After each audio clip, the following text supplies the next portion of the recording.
Vous me demandez souvent comment est-ce que l'on choisit sa table de massage. On va poser quelques questions en amont avant de choisir véritablement la table. Quelques petites questions à vous poser en amont, c'est est-ce que vous savez comment va être votre activité? Est-ce que vous allez être dans un lieu fixe, à vous? Est-ce que vous allez être dans un lieu partagé? Est-ce que c'est un lieu qui doit être libre de où il y a plusieurs activités possibles dans ce lieu? Ou est-ce que vous allez faire du déplacement? Est-ce que vous allez aller chez les gens? Et là, forcément, le choix de la table, c'est pas tout à fait le même pour toutes ces cases-là.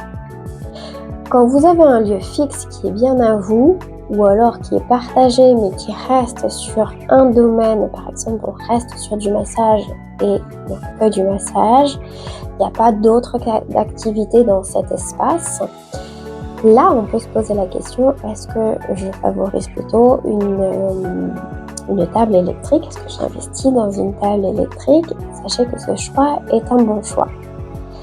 Parce que cet investissement, certes, est coûteux au démarrage, mais très très vite rentabilisé et ça assure aussi le confort et la pérennité surtout de votre métier. Autre chose, si votre espace reste fixe, mais par contre demande à être modulable, par exemple, vous pouvez très bien être chez vous, avoir votre pièce, mais par contre, de temps en temps, vous recevez vos amis et c'est la pièce de famille, d'accueil. Donc du coup, il faut enlever la table de massage. Il faut qu'elle soit facilement enlevée. Là, on part forcément sur quelque chose de transportable, une table pliante, soit en bois, soit en alu, peu importe. Aujourd'hui, c'est beaucoup plus l'esthétique qui prime que sur la légèreté entre le bois et l'alu. C'est à peu près kiff-kiff maintenant. Voilà pour ça. Et, troisième option, est-ce que vous allez faire du déplacement? Donc bien évidemment, là, on part directement sur une table pliante. Donc ça dépend le lieu. Est-ce qu'il est fixe? Est-ce qu'il est modulable? Est-ce que vous êtes à domicile? Si vous restez fixe, on part soit sur une table électrique ou une table fixe, peu importe. Soit on part sur une table pliante, mais dans ces cas-là, on va axer sur la qualité de la table et je vous inviterai à prendre un matelas d'une épaisseur de 13 cm minimum. Généralement, on voit entre 5 et 7 et dans le temps, ça ne dure pas énormément. C'est bien pour vraiment, entre guillemets, démarrer. Si vous pouvez démarrer avec du matériel vraiment top.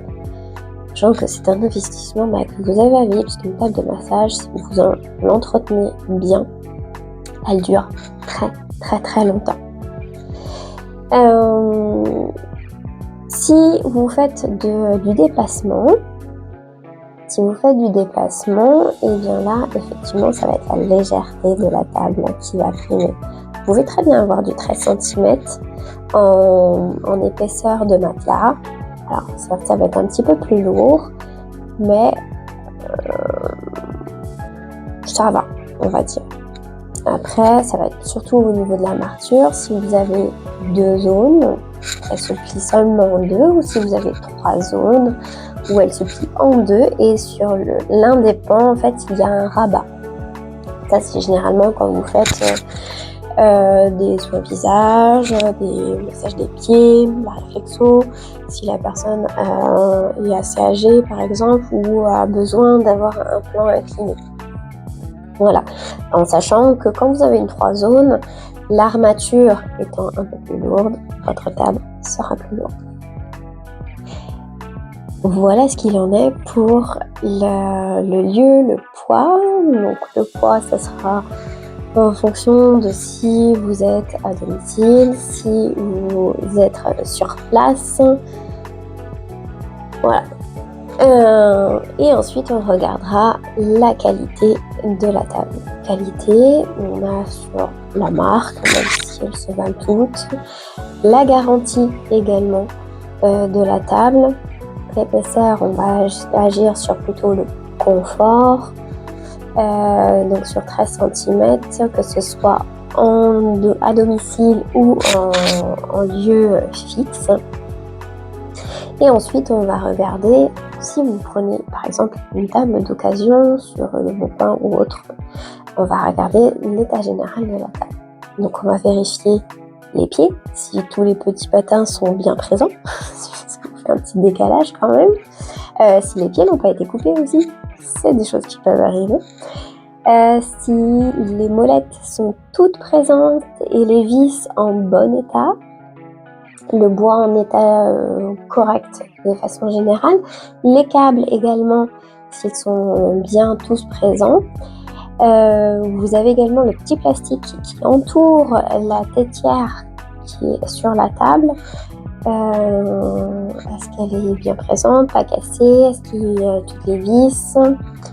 Même si c'est pas quelque chose de très très grave. Est-ce qu'il y a bien le petit module pour justement reboucher le trou de la table?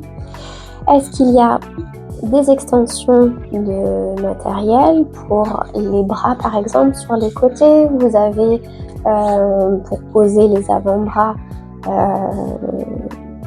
quand vous utilisez la tétière aussi. Est-ce que la tétière est bien en place? Est-ce que le moelleux, la mousse de la tétière est plutôt agréable?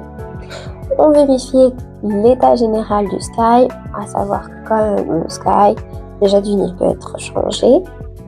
Et généralement, on a une housse de protection pour le sky. On masse jamais à même la table directement, à part si on est habillé, et éventuellement, et encore que on met un drap d'examen en fait généralement dessus. Donc voilà les questions que vous avez à vous poser. Est-ce que c'est un endroit fixe? Est-ce que vous faites du domicile? Est-ce que le lieu a besoin d'être modulé?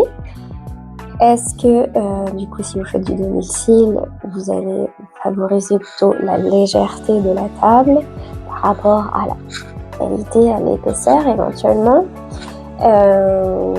que si vous êtes à un endroit fixe, là généralement on va plutôt primer sur le confort de la table. N'oubliez pas, votre table c'est votre outil de travail, et plus vous avez une bonne qualité de l'outil de travail, meilleur sera votre soin, en sachant que quand même la table elle fait beaucoup de travail. Je vous souhaite une très bonne pratique et je vous dis à très bientôt.